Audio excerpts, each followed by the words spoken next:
Hello everyone, I am Nidhi Mishra. I am a faculty at Delhi University. I am also a PhD scholar. But today here, I am standing in front of you as a teacher of sociology, and I welcome you all to Amit Sinha IS Academy, an online initiative. Okay. So, when we are discussing and we are talking about sociology, first we need to start from the scratch, from the basic. So when we talk about basic, you cannot ignore NCERT. NCERT of class 11th and class 12th, both are important.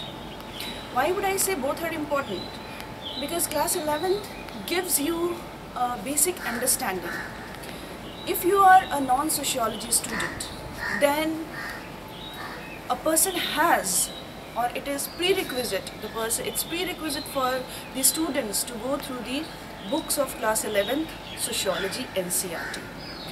If you have already a background in sociology, you have already been a student of sociology, then you can start with class 12 NCERT books.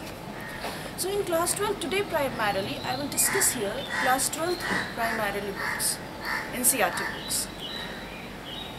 In class 12 there are two NCERTs. One is on Indian society in India, and another book of NCERT is Social Change and Development in India. So today I will discuss NCERT, the first book, which is Indian Society of NCERT book. So today here I will discuss the very first chapter. See why I would say the very first chapter? Because I want to start with the basics, the building blocks of the society. So the very first chapter of the building blocks of NCERT book or of your society deals with continuity and change of social institutions. So the very first chapter is Social Institutions, Continuity and Change, which actually discusses the building blocks or the basics of your society. This chapter discusses caste, how it has evolved, caste in past and caste in present. Then it has another dimension, that is tribe. What is the meaning of tribe, how it has evolved, and tribe in past and tribe in present, and how we interpret the meaning of tribe today. What is the larger understanding, the dominant in the mainstream society of tribes? Okay. And then there is yet another important dimension, that is family. Family, the very basic unit of a society. But what is the importance of family? What sociologists have spoken on family, what the various scholars have spoken on family, and how the family as an institution has changed over the period of time. How family in past and how family in present, with the various changes and development in society, is affected. Okay, so let's start with the very first building block of the society, or the very first building block as an institution of the society, caste. So let's discuss caste today. How caste as a social institution is still so reverent and still so strong in our society. So caste and past first we will discuss, and we will discuss here just on the basis of NCERT, because see, sociology is a very broad area, it's a very broad subject, and one has to bind oneself when you are going through the subject, right? So we will primarily focus on the inputs of NCERT. The NCERT book will provide us the direction. Maybe I will certainly provide my own scholarly attributes and scholarly readings which I have gone through. I will certainly try to incorporate here, but I will not expand much. So when I am discussing caste in past, so caste, we all know that it is the basic institution which is unique to India, and the caste as an institution has drawn many scholars to study this feature, which is very particular to Indian society. So caste, when we see caste as a social institution which has various norms and regulations in it, it actually functions on certain principles. the principle of purity and pollution. It functions on the principle of purity and pollution. What is this purity and pollution? The caste actually functions on the notion of purity, that you have to maintain your purity aspect from as compared to the other castes. Okay, and there are various measures that we will discuss. And pollution, the people from the upper caste, they considered themselves to be pure breed, and they considered themselves to be kept as pure and pristine. So even the shadow of the low caste people polluted them, was considered to be polluted them. Okay, now first let's start that how this caste has evolved. Caste has actually come out from the Varna system, the 4 Varna system. It has evolved from this. Caste, as it says in your NCERT book, it's originated from the Portuguese word, which has come out of casta. Casta means pure breed.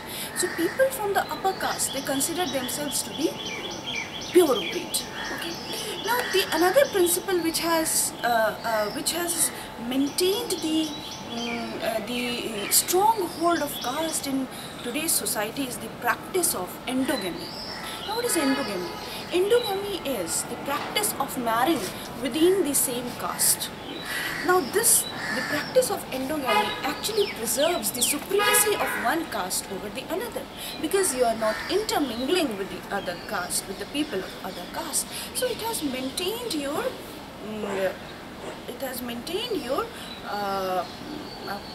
the principle of caste hierarchy or caste supremacy.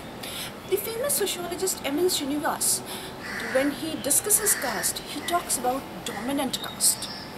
So he talks about the dominant caste, and he says that, now first understand what is dominant caste. Dominant caste, M.N. Srinivas uses into understandings. One is that is dominant caste, and another is in terms of Sanskritization. So first try to understand here what is dominant caste. Dominant caste, M.N. Srinivas says, is the one who has economic right, land right, and who are numerically high in number. And they are also many a times observed to be of higher caste.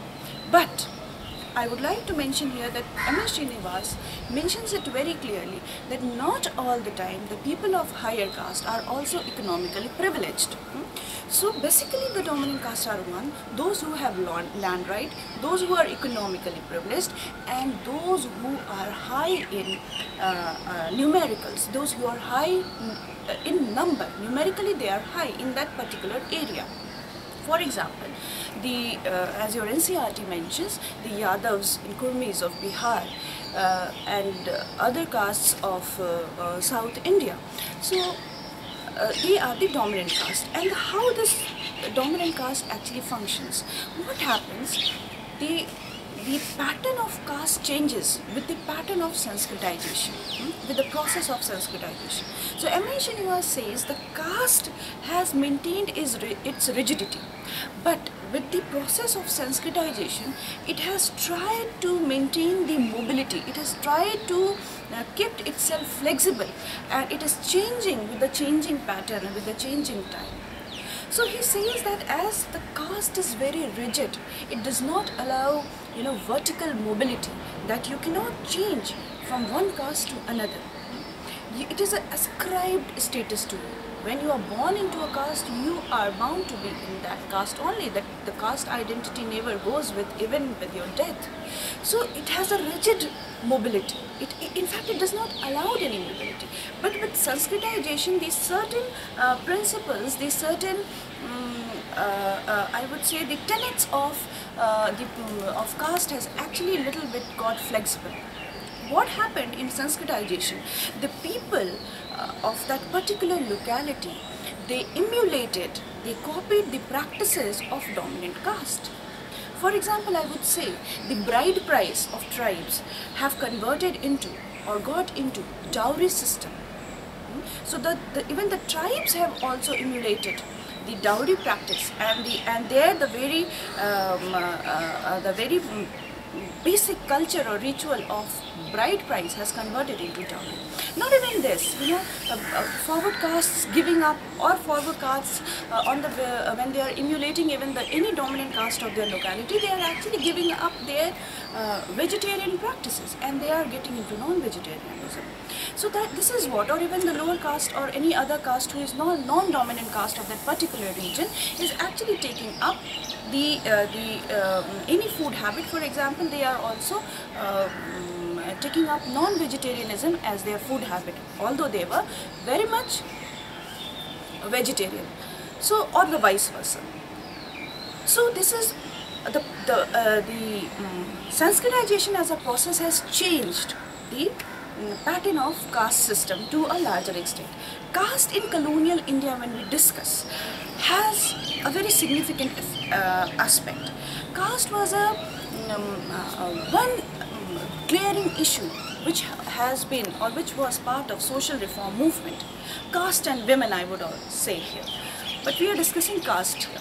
So caste as an ill practice, or the rigid system, was challenged by various social reformers. For example, it was challenged by E.V. Ramaswamy Naicker, who actually belonged to lower caste, but he on his own level has challenged caste system and its the discriminatory practices of caste system. So it has been challenged. So in social reform movement also, in colonial India also, we see that caste system has been challenged from many aspects and many areas and forces. Okay. So, but why this caste system which has been challenged? From the colonial India, but why it is still so reverent? Why it is still so functional in our society? And what the face today we have in present time? So let's discuss caste today in present time. Caste is still existent. Our state, the political entity, tries itself to keep away from the discriminatory practice of caste. Our state never ever want to abide to any caste identity, and it has very eminently, it has very forcefully been advocated, been said in our Constitution of India, the various articles. For example, the Article 15 only, it talks that, it says that there has to be no discrimination on the basis of caste, color, pride, or anything. But on the other hand, we also give reservation to the people of lower caste or scheduled caste and scheduled tribe, which is a part of positive discrimination, what we see. But today we see caste as a vote bank is also playing its eminent role. Caste is not only a social entity, it has also become a political entity. It decides that which party is going to win in which area. So see how the caste is changing its face from past to colonial India and to the present India. The caste is playing a very pertinent role and important role today. Through politics it is getting into. Caste has also played its role when we discuss, or when we will discuss in another chapter, that how market has been organized on caste system, on caste practices. So we see here that when we talk about caste today as an identity, this has become very strong today. As in your NCERT book, it has been said, it has been clearly mentioned that people from lower caste now actually want to carry forward their caste identity. And on the other hand, the people from upper caste, they just want to give up their caste identity. Why I would say, the famous sociologist Pierre Bourdieu says about the three capital, the cultural capital, the social capital, and the economic capital. When we understand upper caste people, it is advocated and it is debated and it is presented in your NCERT people that the people from upper caste, they had all the three capitals, the economic capital, the social capital, the cultural capital. But on the other hand, your NCERT book also writes that all the upper caste people are not economically privileged. They are socially privileged but not economically privileged. And it is very true also. But when we say that the people from the lower caste actually want to go with their caste identity, because now they are reaping the benefit which has been granted to them by the state in the name of positive discrimination, in the name of reservation, because this is going to give them, may not be social capital, but this will give them cultural capital and economic capital. And we are seeing it also that many castes from the lower caste have actually been benefited from the positive discrimination aspect of the state, that is from the policy of reservation. So we see here that even the many changes have been brought in caste system, but still the caste is so reverent and so it has got a strong hold in our society. So thank you with this, and in our next video we will be discussing about the tribes, that what are tribes, how do we understand tribes on the basis of acquired trait, on the basis of their basic trait, and how today we understand tribe by the mainstream society.